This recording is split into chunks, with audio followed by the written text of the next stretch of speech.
How's it going? It's Rob. So yesterday was the highly anticipated Nemesis Reborn VIP evening event, whatever you want to call it. Tickets for the 4th of May one sold out really quickly, so I was quite lucky to pick them up when I did. The tickets for the event itself was £120, and I'll recap on my sort of main thoughts for the event / evening, and whether I feel like it was worth it, was I happy, etc. So make sure to stick to the end of the video to hear my thoughts on that. Going into it without spoiling too much, my overall thoughts were very positive. Firstly, before we get stuck in, please make sure to like this video if you do enjoy it, and if you want to see more content like this from me in the future, make sure to subscribe. So starting off with the beginning of the day, now access into Alton Towers throughout the day isn't included on this pass, but I'm pretty sure 90% of the people who are going to be attending the event are annual pass holders anyway. I got to the park at 11:30, and as soon as I got to the park, I looked at the app and the queue times, and they were all over an hour for all the main coasters. It was quite a busy day, so using the gold Fastrack that was provided to us as part of the package, I pretty much got on every single roller coaster within 5 to 15 minutes. So after that, we ended up sort of rounding up and heading towards the Alton Towers Hotel. I left there at about 3:30, as I mentioned, and got to the conference room, and everyone's sort of meeting outside just before 4 PM. Outside the Alton Towers conference room, we were greeted by some really lovely hosts who sort of took our name and gave us a VIP lanyard. The VIP lanyard pretty much has your unique number on it, and then on the back, it's pretty much got all of the itinerary for the evening, everything that was going to be happening at certain times, and it's just a really nice piece of memorabilia that, you know, you wouldn't normally get without one of these experiences, so it's definitely a nice piece that I'm going to be keeping hold of. We were then shown downstairs to the bottom part of the conference area by the Phalanx themselves. Once we were downstairs, we were invited to have our photo taken with Wardley, Burton and Bianca Sammut.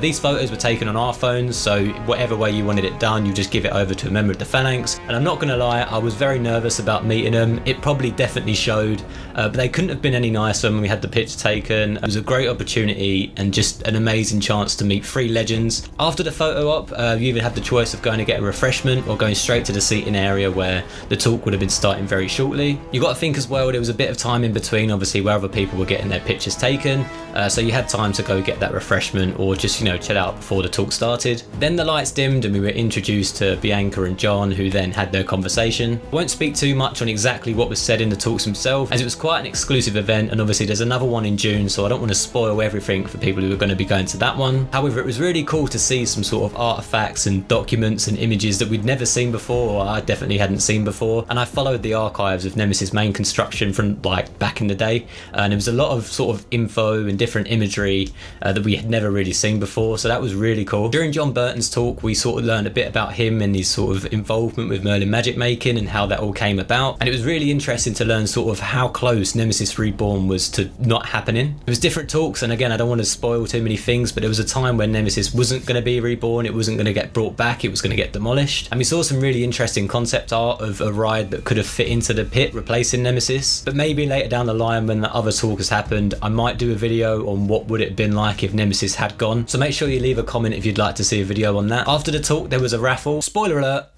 I didn't win. We then queued up for another chance to meet the 3 hosts and have our personal things signed. Everyone who attended the experience managed to get one of these signed photos from both Johns and Bianca, which I thought was a nice touch, because obviously a few people didn't bring anything to have signed by any of them. Everyone who come to the event had something to take home with them. I also brought along with me both of my personal copies of John's books, which John very kindly signed, and I'm very grateful to have these as part of my sort of theme park memorabilia collection. I actually finished John's 2nd book literally the morning of going up there. And then lastly, my favourite thing that I own now is all 3 of them signed my opening day poster from Nemesis Reborn. I'm so happy with this, and I'm very grateful that they took the time to sign it, and this is now my most prized possession, and you'll see this on my wall now in future videos. And the fact that they actually let us bring our own personal things in to have signed, they didn't have to do that, but it was a really nice touch to the event, and I'm very grateful that I was able to get my things signed. After the signing was all finished and wrapped up, we made our way back up to the top floor of the conference centre. We were put together in groups of 50, and we made our way down to the back entrance of Forbidden Valley, and this is when we sort of started to get the behind the scenes of Nemesis Reborn and, you know, the actual physical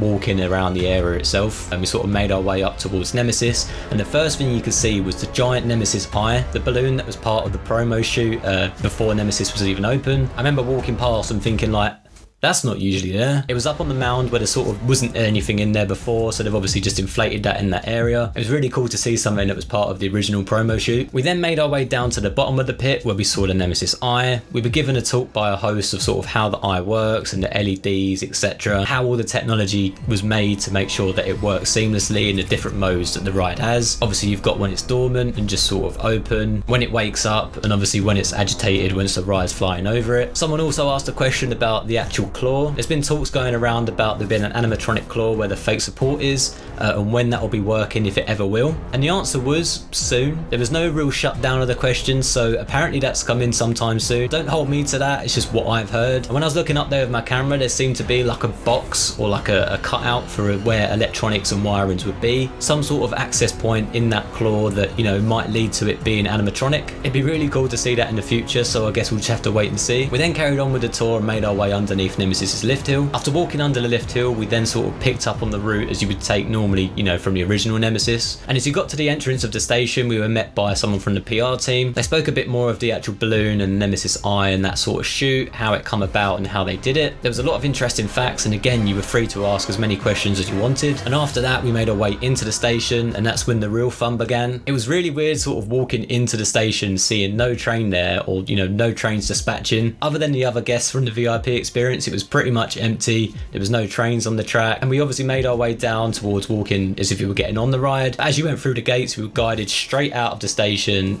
towards the bottom of the lift hill. It was really weird to be in that area. That's part of the ride, and you know, you would never normally be able to do that. But with the help of the staff there and making sure it was all safe, there was no ride on the track. It was really cool to be able to experience that and look straight up the lift hill, standing directly below the track. We were able to get a lot of pictures there, and there was no rush to get you out, so we got as many pictures as we could.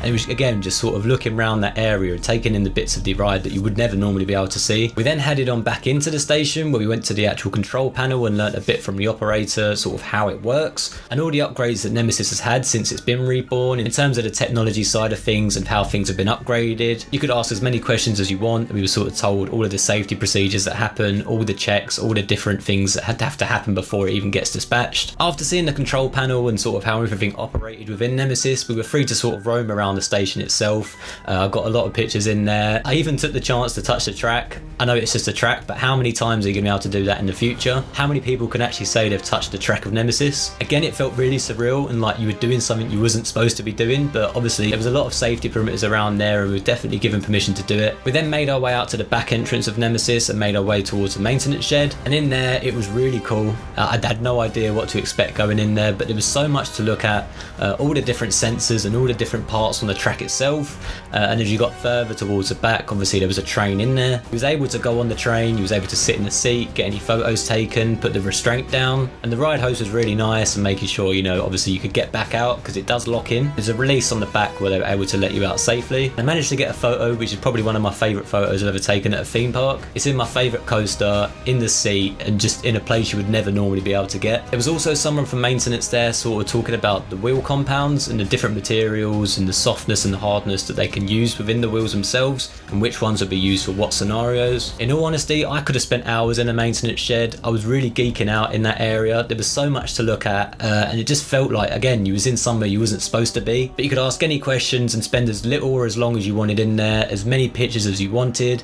The staff were really friendly and actually managed to take some pictures. Coming towards the end of the experience, once you come out the maintenance shed, you can make your way round to the final brake run of the ride where there was another train on the tracks. You were able to go all the way down to sort of see the trains and inspect them for yourselves. You could really get up close and personal to it, which was just really cool, because when you're on the ride, you only really see it when you get on and get off. You don't really go up and see it in close detail. It's really cool to get up close and personal with it and just sort of look at all them details you would never normally be able to see. And it was at the end of this and sort of going back into the station where it just, you really felt like a VIP in this experience. You were doing so many things that you would never normally be able to do. Everyone was really friendly. You get to take so many pictures.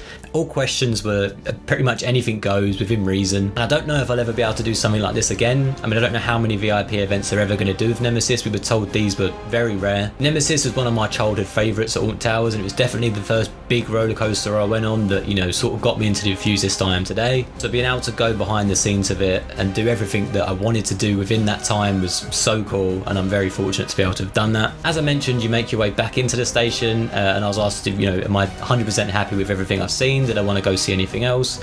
And you know, I was in there a long time time, and I pretty much saw everything I wanted to. So once you've done that, you just go out the way you normally would when you exit the ride. The gift shop Bunker 94 is open, and I managed to pick up the new Nemesis mug on the way out. It was nice that they kept that open just in case anyone didn't go to the park throughout the day, or was waiting until later to do it. So it was nice they did that. And that's where for myself the VIP event ended, and I made my way down towards the exit and back to the car park. So that leads to the questions: what are my genuine thoughts of this event? Was it worth the money? And I can only really speak for myself, but I was blown away. The organisation of the event and the evening sort of ran seamlessly. There was no real hiccups at all from what I noticed, and the activities and things we were able to do during that time were like of the highest level.